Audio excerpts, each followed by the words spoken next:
Maya do a great job.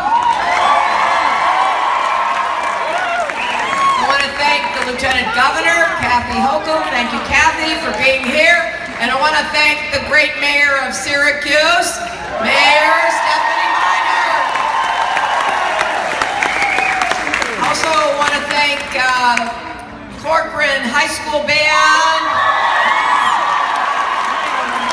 Paul Madison Band. We've had some great music. Thank you all so much for being here today. I'm thrilled to be back in Syracuse, right here in central New York, when we've got a big weekend for the Orange coming up. I said earlier today that I am rooting for the home team, and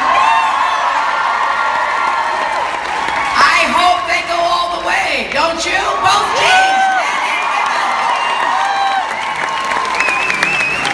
It's very exciting. We were at the varsity and people are just jumping up and down with excitement.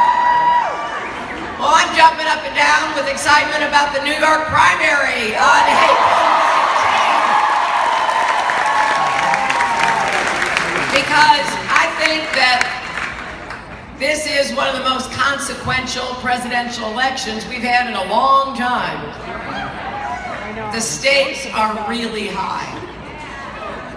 And when I think about the great honor I had of representing New York for 8 years in the Senate, I want to put all that experience, all that work on behalf of New York and America, because I think it's time that we once again made sure that America lived up to its potential so every single American can live up to your potential.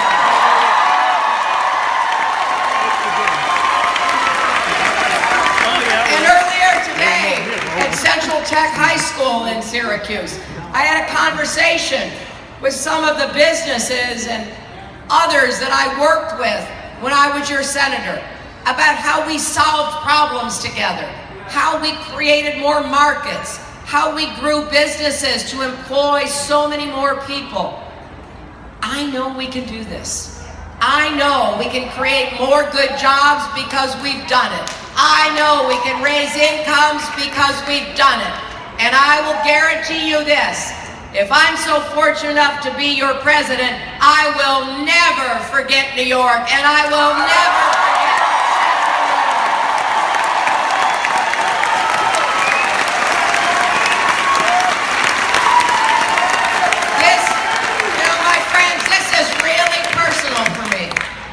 Because you all took a chance on me back in 2000. And that meant the world to me.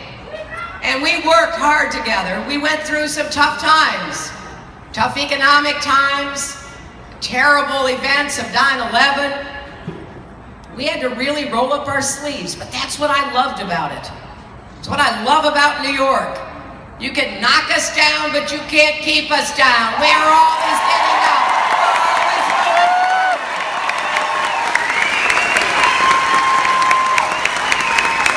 I think there's a great lesson in that from both the men's and the women's basketball teams this year. Don't count us out.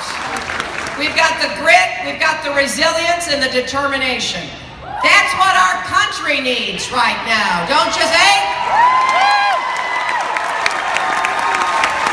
You know, all these other folks running for president, and you have noticed they're all other men running for president, right? They spend so much time telling you what they're against. Okay, fine, you've told us what you're against. What are you for? Who are you for?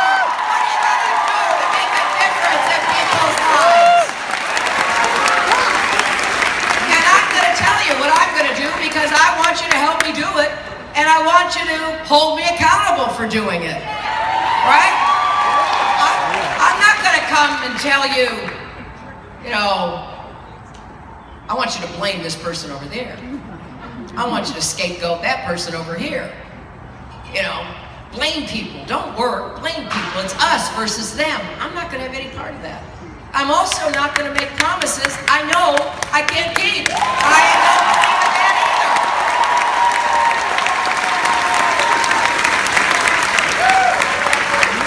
So here's what I want to do, and a lot of it comes from my experience as your senator, because I believe we can create more good jobs, and there are several ways of doing it.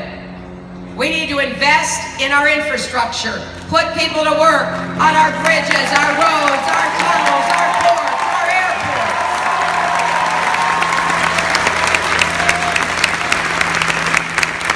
And not only what we can see, what we can't see. We got water systems that are falling apart. We've got pipelines that are leaking. These are jobs that can't be exported. These are jobs that have to be done by Americans.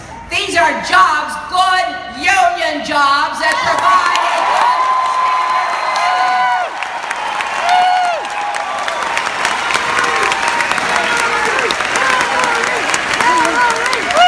and I'll tell you what, I know how important it is to make sure that we just don't rely on the Congress, which is kind of an unreliable place right now. So I want us to start what I'm calling a national infrastructure bank. And we're going to fund it with public and private money.